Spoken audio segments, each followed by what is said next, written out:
Okay, well, it looks like we're at the top of the hour and ready to get started.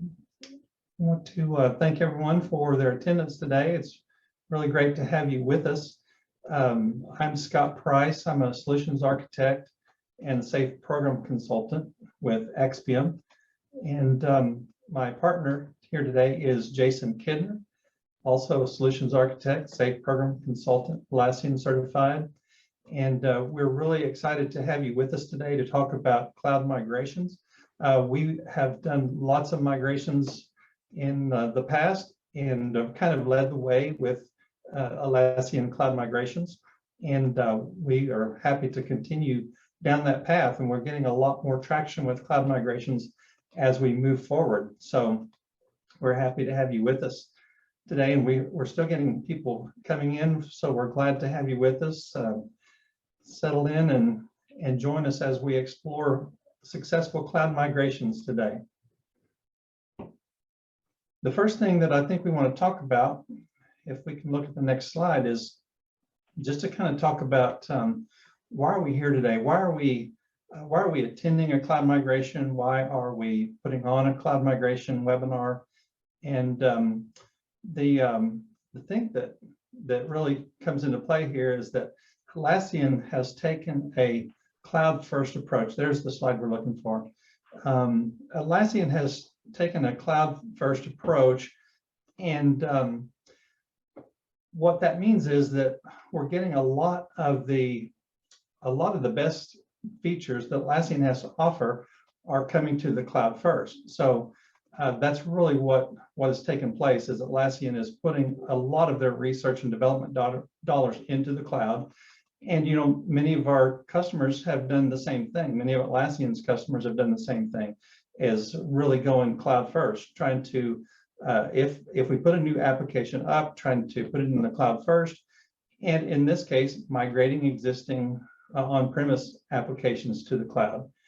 And in the vein of understanding this cloud first approach that Atlassian has taken, we want to paste in the chat what's called the Atlassian Cloud Roadmap. And so this will give you an idea. We're not going to navigate to it on the call here for time's sake, but we want you to have access to this. This gives you an idea of the features that have been delivered and also the features that are going to be delivered as we move forward with Atlassian Cloud. And there are some exciting features there that you can pin and watch and make sure that you're ready for that as you start planning your journey to the cloud. And one of the other reasons that that we're here today is because tool integrations are a lot easier, a lot quicker to implement in cloud. Atlassian has really robust cloud APIs, and it's really easy to connect your other cloud applications to the Atlassian cloud. And so that's really moving a lot of people to consider the cloud, because on-premise applications are notoriously challenging to get opened up to other tools across the World Wide Web. Now, one of the things that has caused us to be here as well, which really is the point of this particular slide, is that Atlassian made an announcement back in October of 2020 that server was going to be decommissioned. And so this gives you the timeline of that, and we're going to paste the announcement so that you can read up on that if you haven't seen it already. But essentially, the February 2 of last year were the end of new license sales, and then February of this year ended any upgrades or downgrades. That means that as of this year, on your server licenses, you are stuck on the license tier where you're at. You will not be able to add more users or remove users. And then February 2 of next year will be the end of new app sales, marketplace app sales. And then February 2 of 2024 is the end of support. And so this is causing people to consider moving to the Atlassian cloud or perhaps to the data center version of server, which is your other choice. You also could, stay on server if you wanted to. It's a permanent license, but you would lose support in February of 2024, and you also would be stuck on the same license tier. So just be aware of that. It is a perpetual license, though. One of the things that we offer at XBM is a lot of expertise in helping clients migrate from server to cloud. We have very small clients that we work with to migrate to the very large clients. I think we did one about 6,000 users last year. You can hear about that at the Atlassian Summit recordings from last year if you want to. And then we also help people from just single instances to multiple enterprise cloud instances. So we have a lot of expertise to help you with your cloud migration if you need that. Next thing that we want to talk about is just a kind of what's in scope for cloud migrations. And so we have different tools here, different products that are available in cloud and server both. And so what we're seeing is this list of tools that you could possibly migrate to the cloud. Jira Software, Jira Core, which has changed names to Jira Work Management, Jira Service Management. Bitbucket is available in cloud. Crowd, if you are a crowd user on premise, Atlasian Access takes the place of that. For Bamboo, we have Bitbucket pipelines to solve that issue, and then there are the Atlassian Marketplace apps. What is out of scope for your journey to the cloud would be Fisheye and Crucible. So if you are using those products, there's no cloud product for those. Those have essentially been folded into the functionality on Bitbucket Cloud and Bamboo. So Fisheye and Crucible are essentially folded into those products. And so we're just talking about Jira Software, Jira Service Management, Confluence primarily, Bitbucket, and the tools around that to make it happen, make user management and group management happen. If we can move forward, let's talk about platforms now, and let's look at the real options that you have available to you now because servers are going away. Now this is future looking after 2024, but really it's your decision point today. Is which platform do I want to be part of, cloud or data center? And data center is essentially the same software as server, but it is designed for much more scalability and much better reliability. And it's also a subscription-based license such as cloud. And so gone are the perpetual licenses that we experienced with server. And so the things you get with cloud versus data center, they both have the potential for unlimited instances as far as scale. Right now, cloud has a limit of 20,000 users per instance. However, there's if you look at that roadmap we posted earlier, they are shooting for 35,000 users in Q3 or Q4 of this year. On reliability, with reliability and uptime, you have to rely on yourself, your own infrastructure team. On data center, of course, you can cluster app nodes together so that you have eliminated a single point of failure, and you have multiple app nodes to keep you running if you have a problem with one. But on the cloud, you let Atlassian take care of that for you, and then they will guarantee uptime, 99.9% uptime SLA on cloud, and a little bit better than that if you go to the enterprise tier at 99.95. And so security and compliance, you can let Atlassian manage that, or you can manage that yourself. And governance the same way. You either let Atlassian manage that, or you can manage that yourself on data center. And then the apps and extensibility, there's quite a bit of difference between apps on cloud versus data center or server, either one. With data center, the applications use your own server compute power to run in the cloud. Suppliers that create apps have to provide their own servers, or they have to start using this tool mentioned here, Forge, at the bottom of this graphic, which is a way, it's a serverless product to help make applications in the cloud easier to produce and maintain. And we want to paste a little link for you in the chat right now that's related to this cloud fortified app ranking. It's a rating in the marketplace. And this link will give you some information about that. When you're looking for apps in the cloud, Cloud Fortified is a rating that you can use to rely on whether this is a trustworthy app or not. And we recommend using that Cloud Fortified designation to help you decide. We also want to paste some information about data centers. So if you're trying to make a decision whether to go data center or not, this link that we just pasted is some general information about data center itself. And then next, we're going to paste a comparison between data center and server. So these two pages will give you a really good idea of what's what with data center and how that compares to the server that you're currently on. And you can use that in your comparison of whether you want to go to cloud or data center.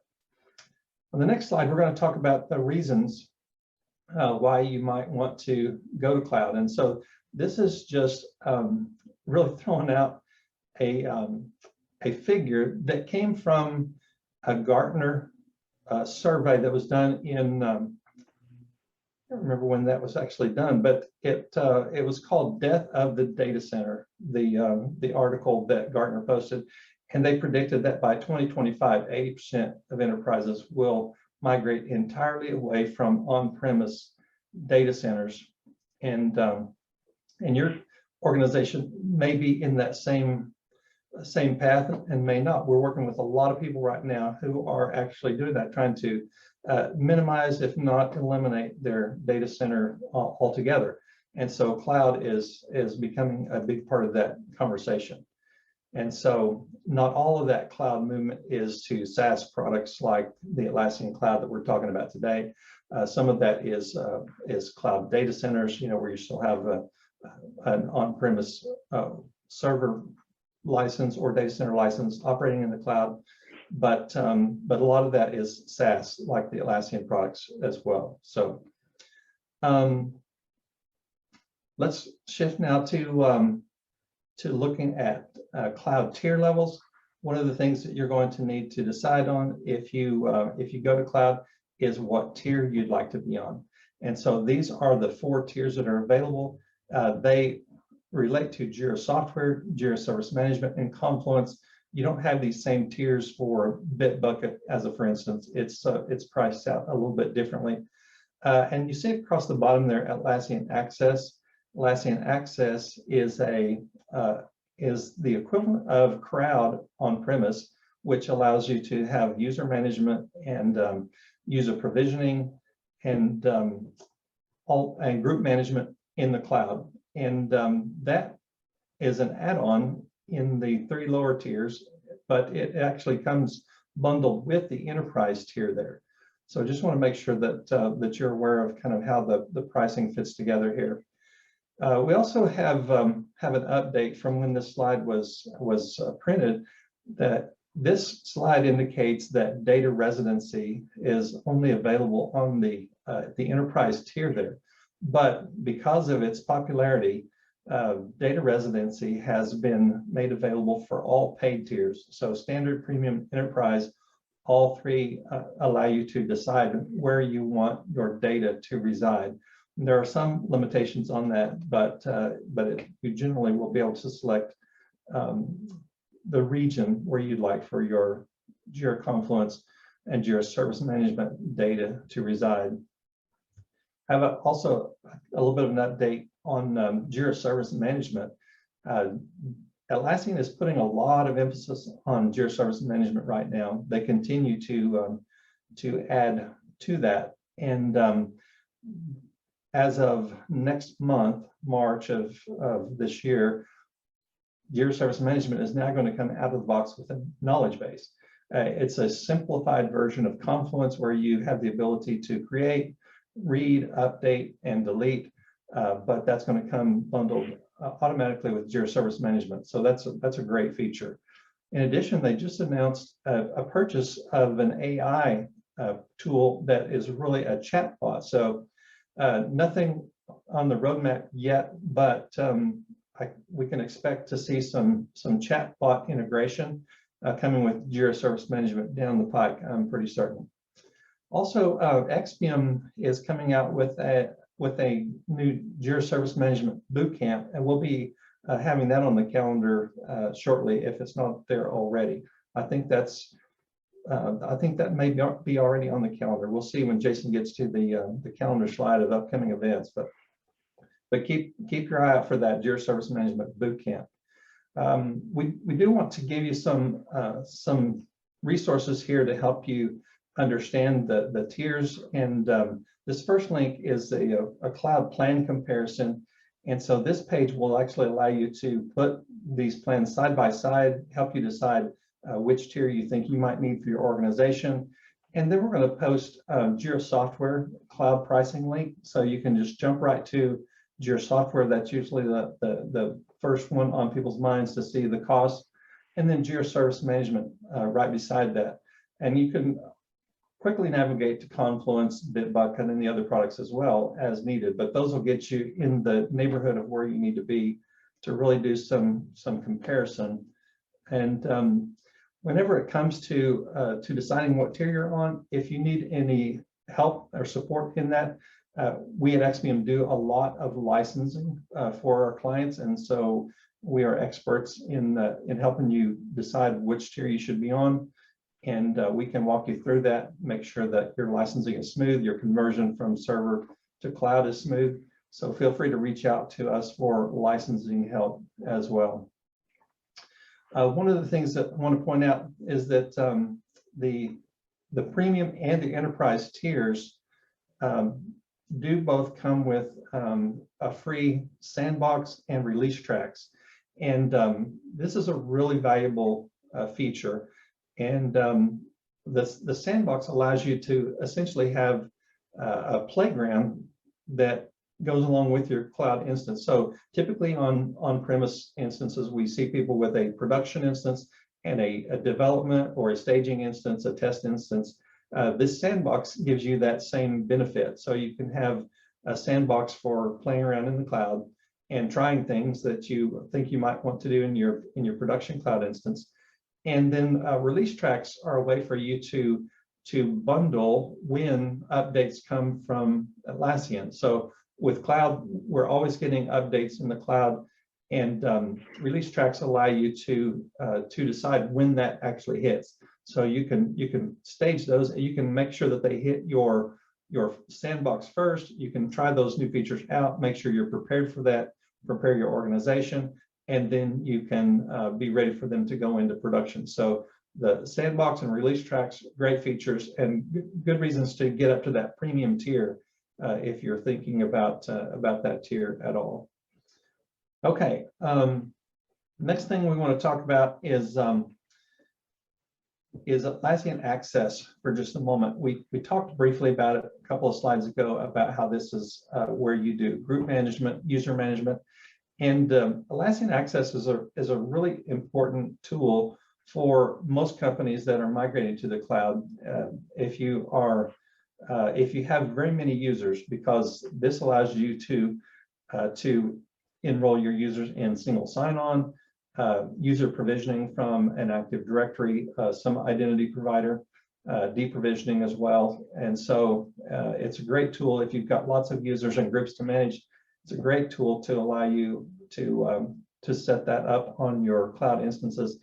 And if you want to do single sign-on user provisioning, two-factor authentication, you have to have Atlassian Access. And so you might make a note of this one. We're going to post in chat a link to that. It's there now, a page where you can find out a little bit more about Atlassian Access.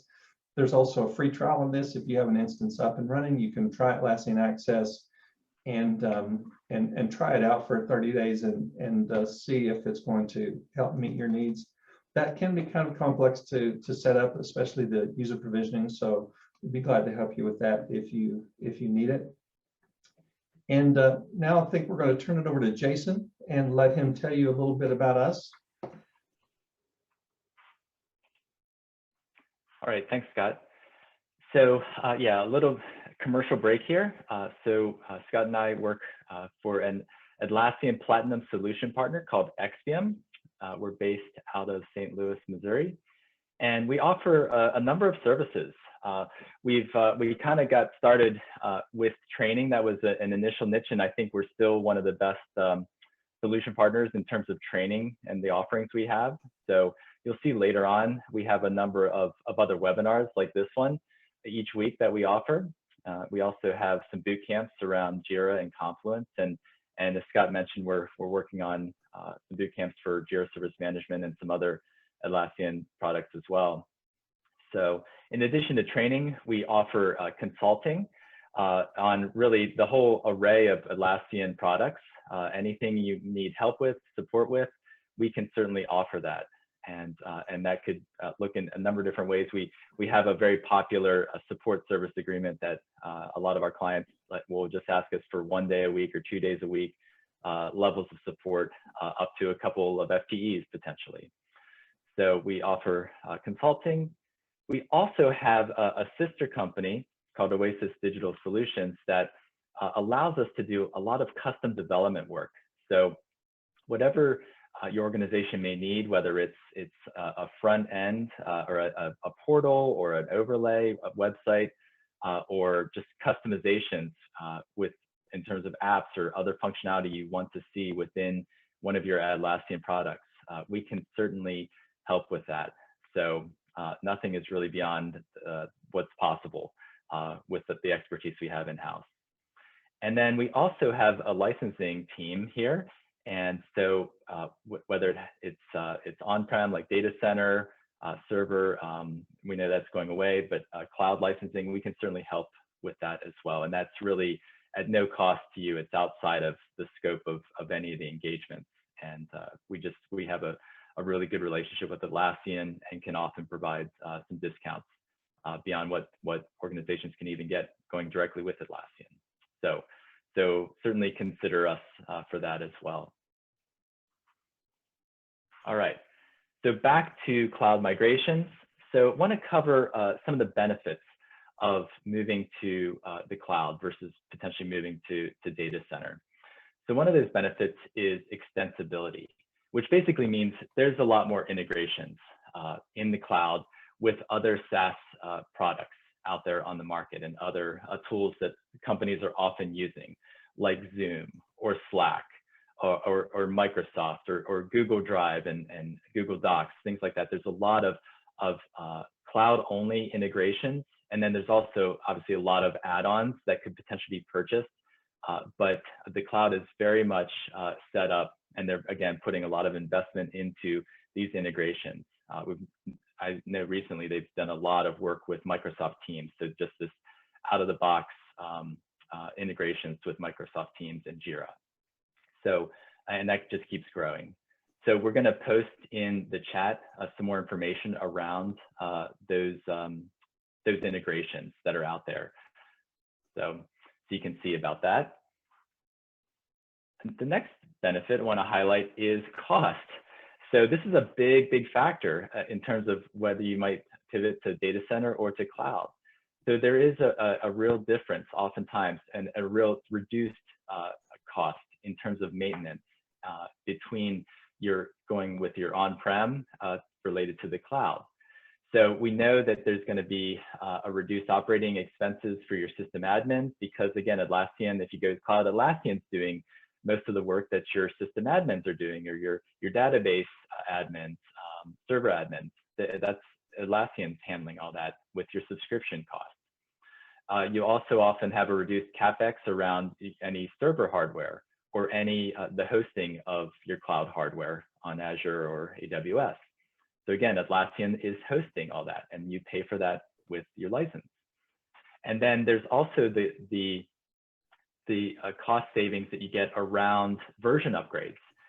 You have to plan those out, potentially the cost for manpower and also time down potentially for your instances with server upgrades and version upgrades. So in the cloud, Atlassian's doing that all behind the scenes, constantly making updates. And there's, and as we said earlier, there's guaranteed uptime. So, and I want to highlight here, and we'll also post in the chat room a link, or I want to share this website here that we'll share with you. But there's a cost savings calculator out there on the Atlassian website. And just as a very quick hypothetical instance, imagine you have 1,000 user server license, Jira software server, and 1,000 user Confluence server. So you can basically put in all of the products you have out there, and then you can click on estimate, and Atlassian will generate this estimate. And you can see here, again, this is hypothetical, but you can see if you can continue to self-manage, this is going to be your overall operating cost per year. But if you go to the cloud, it's obviously greatly reduced. And they'll basically, start to break this out as well. But again, a lot of this is around, you're basically just paying for your cloud subscription service when you go to the cloud. And potentially, you're still paying a Jira admin and others to help with the upkeep of that. But you're reducing your operational costs, and on top of even the licensing you're paying for those on-prem instances. So just again, most of our clients that we're working with are finding reduced costs when they go to the cloud. So again, that's a major factor in your decision-making. Let's go back and look at some other benefits. So another one is licensing improvements. So when you go to the cloud, the licensing now falls under one umbrella, including your add-ons. So it's all packaged together. So all your Jira licenses and add-ons are together, your Confluence licenses and add-ons, they all fall under one umbrella, and which comes in very handy for any like mid-term or co-terming, things like that. You also have these benefits around the migration. If you're migrating and you want to think about the tier that you're on, you do get definitely some cost savings in going to one of those higher level tiers that Scott was highlighting earlier. So for instance, if you're an organization using advanced roadmaps on your server or data center instance, and you go to the cloud, you're going to want to choose the premium tier of cloud, at least the premium tier, if not the enterprise, if that's a need for you. And you'll get those, again, you're not paying for that add-on, it's packaged in with the tier. So, and it reduces just the complexity of your licensing. It's just built in right there. And then when you go to enterprise, if you need that, you get access included. So there's that cost savings around your user provisioning and SSO and other audit needs. So again, it's really important to look at those different tiers and to see which one would be the best, both in terms of cost and also the add-ons and functionality that you need. Another benefit is system and database cleanup. So, migrating from server or data center to cloud is a lot like moving your home. When you move, you're going through all your stuff, packing it all up, and basically deciding, do I want to keep this or do I not need it anymore? And you donated it, or right, it goes in the trash. So just like that, when you're going through all of your projects and issues and users and permissions and configurations, you're kind of looking through all that and going, do we need to make some updates here, potentially before your migration or maybe after your migration? But either way, it's a great opportunity for you to do a lot of cleanup of your instance. And if you do want to move, don't clean up before and you move to the cloud has some archiving features as well that you don't see in the on-prem instances of Jira or Confluence. So there's a lot of great new features that, again, Atlassian's investing in their cloud products. So lastly, with benefits, just a quick mention about governance. We like to talk about governance in any engagement we're in, just because it's really important.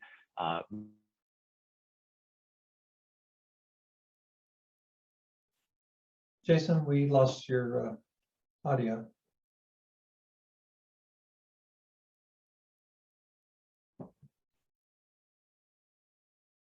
Building a team, or you're going to have a team of people that are very much the stakeholders of your Atlassian tools when you're making all these migration decisions. So you're essentially building a governance team already, and that can then be that team can be used going forward. And we have a lot of content around governance. We're going to post in a YouTube video that we did around our governance webinar that we did last year. And we certainly would love to talk with you if you're more curious or in need of help setting up a governance for your Atlassian products. Okay, so the next thing we're going to look at is differences. There's a lot of differences between server or data center and cloud. So the first off, and this is a biggie, is marketplace apps. Scott mentioned earlier that there's a different UI, a really robust, or sorry, API, a different and very robust API in the cloud compared to server and data center.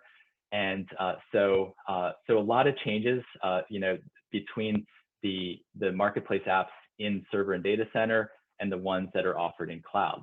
And before I kind of get into some of those differences, I also just want to make mention that with the investment in cloud, there has been an impact in the overall marketplace ecosystem. So we're seeing it changing drastically really since the announcement happened back in 2020. So a lot of consolidations happening where larger vendors in the marketplace are acquiring some of the smaller add-ons and just bringing more of the add-ons under their own umbrella. We're seeing that quite a bit. Atlassian is part of that as well, where they are seeing some really popular add-ons that fit nicely within their product tiers, and they're acquiring them. Some examples are automation for Jira, that's now packaged in with their cloud products. They also acquired Insight by Mindville, and they've now packaged that into their Jira Service Management Premium offering, which is really great. That's a CMDB tool that's packaged into that tier. They've also purchased Proforma, and they're starting to work that into their Jira Service Management forms as well. So seeing a lot of consolidation around these and these add-ons. And one thing I want to note here, again, the movement to the cloud, your apps is going to be a big part of the discovery, and it's a big part of what we do with clients when we help them, is we look at all their applications or all their apps on premise, and we help them to look at what does it look like to move them to the cloud, or can they even be moved to the cloud? And I want to show you something that Atlassian actually offers. They have these free cloud migration assistants. They have one for Jira. They also have one for Confluence. This is an example of the one for Jira. And as part of that, they have an assess your app section here. And as I click on this, this is one of our XVM's Playground instances. But you see an example of an instance, let's say here, that has lots of apps on it. And this migration assistant will help you look and it'll very quickly say, here's an add-on. Does it exist in the cloud? And can it be migrated? And what you're seeing here is a number of these add-ons. They don't even exist in the cloud. As you go through, you're going to have to decide, oh, this doesn't even exist in the cloud. What are we going to do? Are we going to pivot to some other add-on that is available in the cloud, or maybe we don't need this add-on anymore? You also see here that they're starting to bring in more opportunities for these vendors to provide a migration path, ideally an automated migration path through this migration assistant tooling. But as you see here, a lot of these apps do not have an automated path, and oftentimes it's a really complicated lift to go from server or data center to the cloud. So this is where we've really provided a lot of value to some of our migration clients. We can go in, do a lot of this assessment, find solutions for this. Oftentimes they're really complicated solutions to get some of these apps to the cloud. But this is a major part of your scope, your complexity, and cost of a migration. So that's a major difference. Let's go back to our slides here. So another major difference is user and group management. So for this, again, I'm going to jump over here and show you the UI of the user management and group management in the cloud. So one the first thing to say is users in the cloud in these Atlassian cloud products are recognized by their email address. Okay, this is different than in server and data center where they're known by a username. So in the cloud, every user is known by an email address. And what you're seeing here is this is where you're going to be managing in the cloud. You have this layer called the Atlassian administration, or Jira, in this case, Jira administration, that's layering above your products. And this is where you can go in and look at your directory. And then again, this is going to be a directory that's over and above all your cloud products, you know, Jira Service Management, or Confluence. And you're managing all your users out here. And you can see again, they're all known by their email address. And you can click on any one of them. And you can see some more details around that user. You can see which groups they're a part of. You can add them to groups here as well. And out in this area, you can also manage groups, creating groups, adding users to groups. This is kind of like an out of the box. Again, this is a very basic instance, but you can see here how the Atlassian cloud is starting to set up specific groups for your instances. And this can obviously be very much managed, and you can work, and we very much work with a strategy for migrating users and groups from on-prem to cloud. And a lot of it gets into the naming convention and how you're going to provide access to each of these products through your group naming. So a lot to consider out here. But you're seeing here again, there's a lot of different UI and there's a lot of different functionality from server or data center to the cloud when it comes to managing users and groups, and even product access as well. So big differences. There's a lot of great features. There's a lot of simplification out here, really, overall. And then in terms of groups, let me go back to groups here. And then in terms of groups, you do have a more, I don't know if it's necessarily simplified, but you don't have a Jira system admin or a Jira admin in the same way you have on-prem. There's some different groups like site admin, and then each of the products have their own admin and user groups now out here. And so there's a little bit different setup in terms of the hierarchy of your groups that you have compared to the server and data center.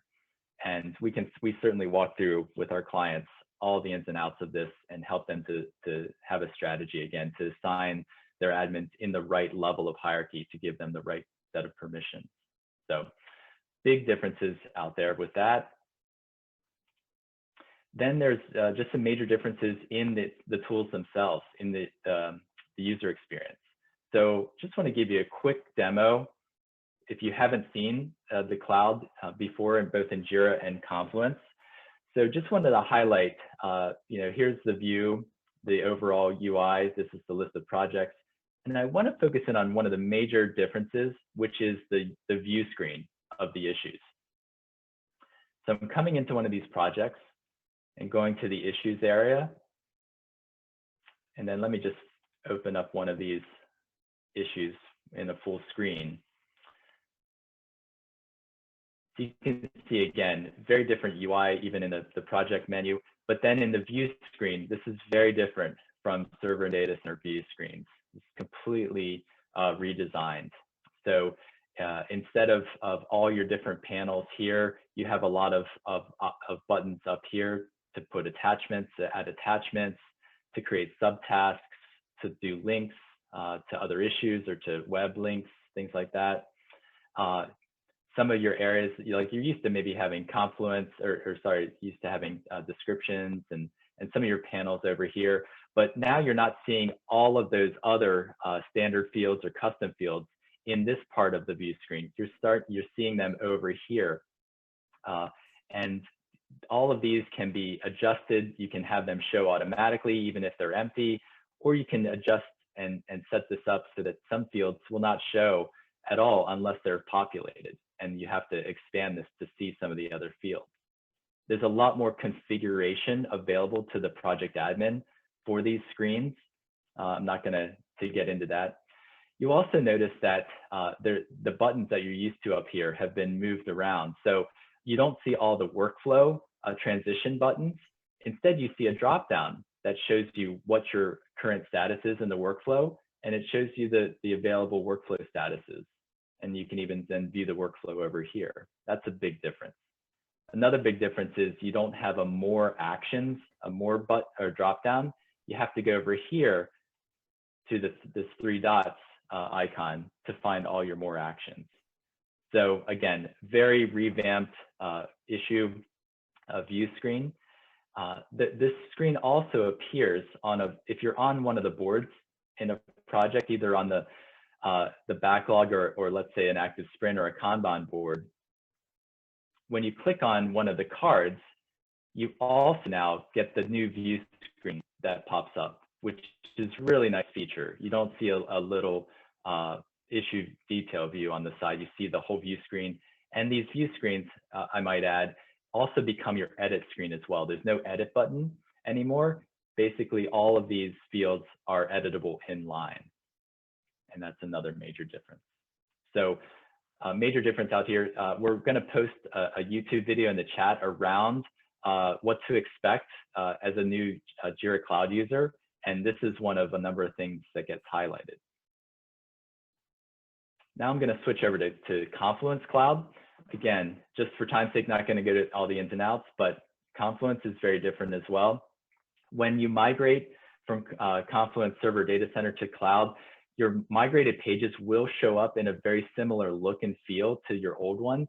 It's what's called the legacy editor in cloud. But when you go to create brand new pages in your cloud Confluence instance, like I'll just create one out here to show this. The cloud Confluence editor is very different. You can see it straight away. It's very different from Server Data Center. You have your template of pages over here. And then even in when it comes to editing, you have a different toolbar up here. Adding tables is very different. Adding sections is very different. So lots and lots of differences. Even the set of macros you have out of the box is quite a bit different. And one thing we've noticed, and just mentioned later on, there are some, we're seeing, again, very different UIs with this. The handling of macros in the cloud is often quite different from the handling of macros in Server Data Center. Some of those are deprecated. There are a number of things in terms of the cloud editor that will be changing, especially if you're using a lot of macros around that are out of the, or that come as add-ons. We're seeing just some challenges with that with the new Confluence editor. So just some things to consider there that we can certainly help you with as well. So a couple other differences here. We'll keep moving. Jira Automation, again, I mentioned this was acquired by Atlassian. They've packaged it into their different tiers of their cloud. So if we go back to Jira,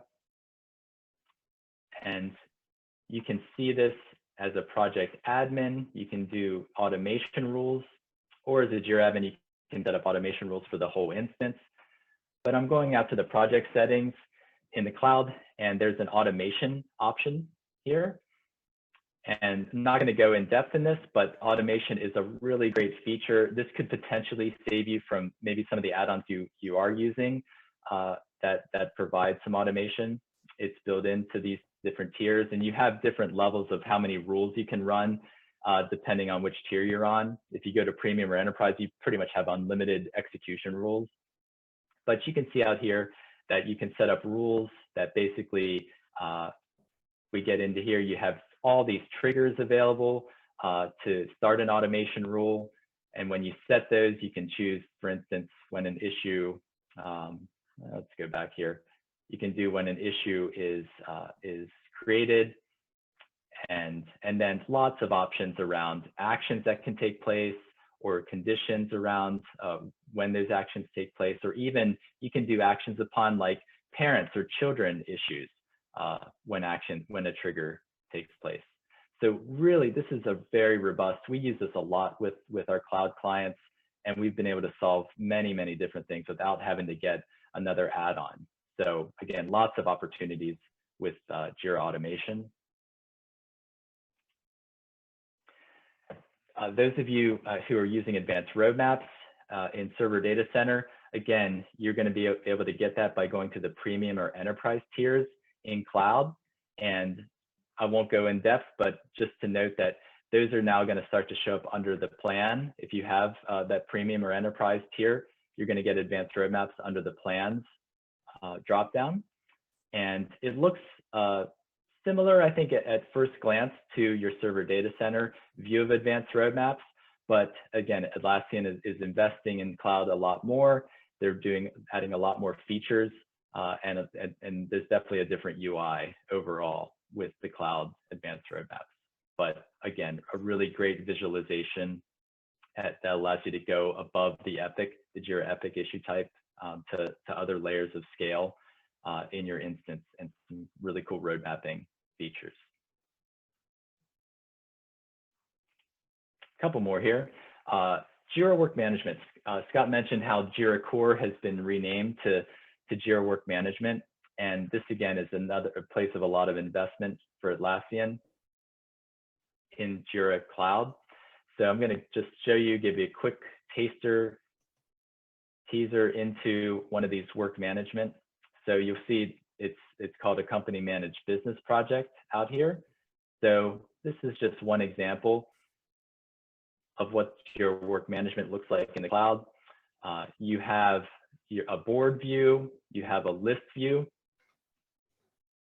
which they're trying to essentially mimic a spreadsheet view where you can edit some of these values in line like you would on a spreadsheet. That's a really different feature, a newer feature. There's a calendar option where you can see your, as you put dates on these issues, they're going to show up in a calendar feature. And there's a timeline that's essentially like a simplified roadmap as well, and a number of other features. But again, these are meant to really gear towards your business teams, your non-software development teams, to get them out of spreadsheets, get them into the same work management or the same overall database as your software teams, potentially to interact with them. There's just a wealth of really cool features out here above and beyond just the normal spreadsheet they might be using. So something to consider as you go to the cloud. Finally, a couple last things. There are what are called team managed projects in the cloud. I'm not going to show those to you, but those that's something that Atlassian created in their cloud, in Cloud Jira, that basically allows a lot more just team by team governance of projects. They really are outside of the company managed projects that your Jira admins might be helping with, and it gives, you know, potentially I think these could be great for smaller organizations that you want to give a lot of autonomy to your teams to decide on the issue types and the screens. But as you get larger, yeah, we typically recommend that companies stick with the company managed projects that can provide a lot more governance around their overall instance, and you can share, you know, screens and workflows and things a lot more readily using those company managed projects. But this is something available. If you're interested, it's available in the cloud. And just a last few comments. Again, I kind of touched on this. There are adjustments and some challenges potentially going to the cloud. Again, you're going to be limited to some of your customized solutions. Some of the things you can do with just custom plugins and things like that we've done with clients. You can do those. You can't do those as easily in the cloud. So there are some limitations around some of your customization. You also have some limitations around exporting from like a filter results. You can't export more than 1,000 rows from a filtering results in the cloud. So again, that might just be something to be aware of as you go to the cloud. And then again, just the general thing around add-ons. There's a lot of differences there, and you might not have some of your add-ons that you want to use in Jira or maybe Confluence that you really, really like to have, and you're just not going to be able to use those in the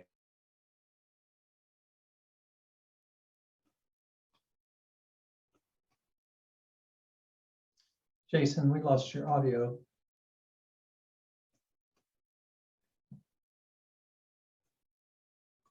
works, and just what a roadmap looks like for these migrations. Okay, thank you, Jason. We're getting close to closing this thing out, so just a few slides and we'll go through briefly just to kind of give you an idea of some things to prepare for. So what we're looking at right now is Atlassian's basic roadmap for getting to the cloud. And so it starts with assessing, and that's where you're going to make your decision, cloud versus server, comparing functionality and cost. Be sure that you get your InfoSec team involved and comfy with cloud security at this stage. We've had several cloud migrations where way too late in the process, we still had InfoSec trying to decide whether cloud was the right thing or not. So you want to put that up front here in this assess stage, and make sure that you're really prepared to go to the cloud, and then start planning. Assess the size and complexity of your data, including apps.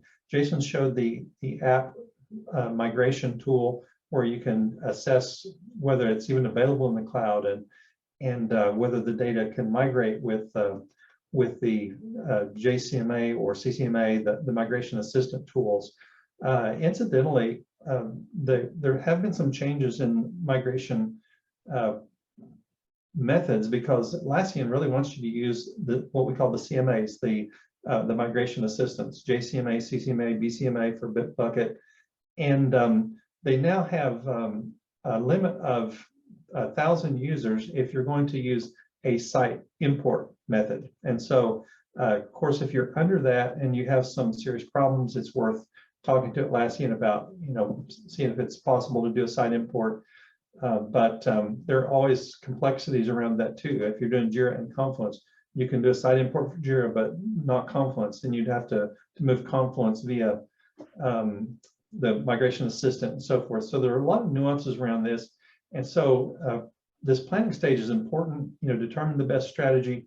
There are multiple strategies to consider: an optimized lift and shift, a phased project by project approach, or a fresh start, a greenfield approach.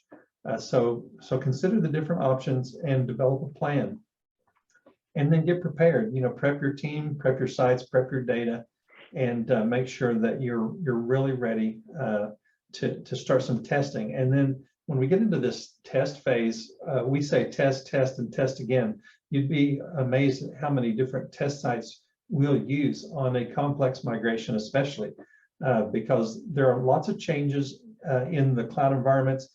Some of the migration tools are constantly changing. And so you want to have a high degree of confidence that your migration plan works, that your run book is solid. So you want to test over and over and repeatedly, make sure that you have a good process. And then time to migrate, pick the date, arrange some Atlassian support. You might even consider freezing cloud updates during your migration. That's a possibility, so that changes don't roll out on the weekend or the days that you're doing your migration. Make sure that you communicate to the organization, training users on the gaps and the comparisons between cloud and server or data center functionality. And then once you go live, that launch phase, just monitor, make sure that everything goes well, and then reflect and see how everything went, and celebrate, hopefully, about a great migration. Next, we want to talk about the timeline briefly. And there's no easy way to say, how long your migration is going to take. This slide just kind of helps you see that obviously size and complexity makes a big difference. Number of users is a big part of that. So you see the low end of the spectrum, 100 users, you might could do that in a month. 5,000 users, you might be up to 9 to 12 months if you have a really complex environment with a lot of users, and if you have complexities. So that discovery, that planning phase where you're discovering all the challenges that go with your migration, that's going to help you determine what that timeline looks like. And just keep in mind that the timelines can really change based upon the number of apps, the complexity, dependencies of those apps, and alternatives that might be available in the cloud. any automations or customizations that you have, especially around workflows, dependency upon third-party inputs or outputs, the number of projects and fields, and so keep those things in mind and let that kind of guide your timeline preparation. But this can take up to 12 months for the entire cycle, depending on how long it takes to get approval from your InfoSec team and so forth.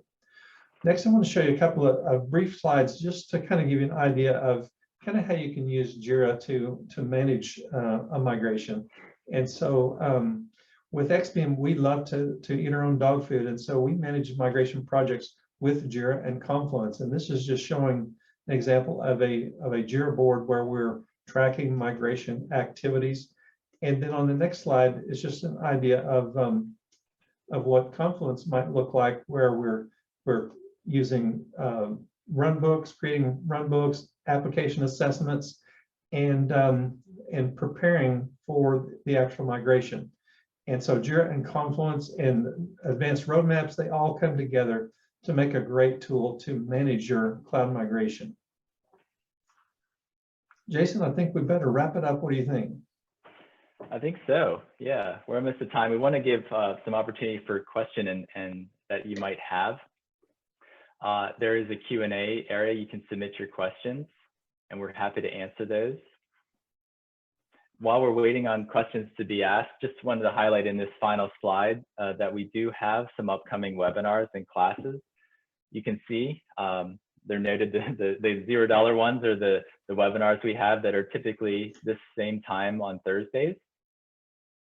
So, and their package, you can see we have some Jira Service Management coming up later in February. And then we have other ones around portfolio management and Jira Align and Confluence and those business teams, more webinars around Jira work management and governance. And we have boot camps coming up. Again, we have these really well done Jira boot camps and Confluence boot camps. If you did all of them, it would be 4 days of your week, and you would learn a ton and get a lot of practice around each of those tools.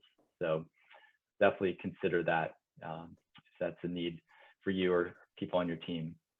Also, just to note, Scott and I are available to answer questions outside of this webinar. You can see our emails there, and we'd love to talk with you, engage with you about your migration needs or any other needs you have with your Atlassian products.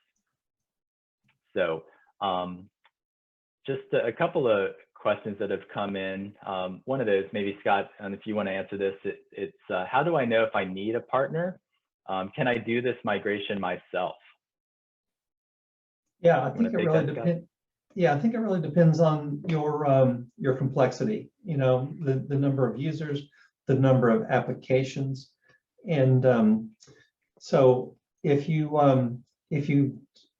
will take that Jira Migration Cloud Assistant, that Confluence Cloud Migration Assistant that Jason showed earlier, and go through the steps of that and look at those apps that you have, that will give you a really great indication if your apps are not available in cloud, or they're available in cloud, but the migration assistant doesn't actually move the data. That's a really great indicator that you may need a partner like us, because there may be some data manipulation required to get the data actually moved over successfully. And so that's a good trigger. And then a high number of users or any complex user management needs that you might have, those are also triggers to call a partner. Great. Well, I think it doesn't look like we have any other questions today, and I think we're about out of time. So, so thank you very much for attending. This will also be put out on YouTube as well for you to view or to share with your teams going forward. So again, thank you very much. Scott, any final words you want to say? No, thanks for your time. Thanks for attending. All right. Take care, everyone.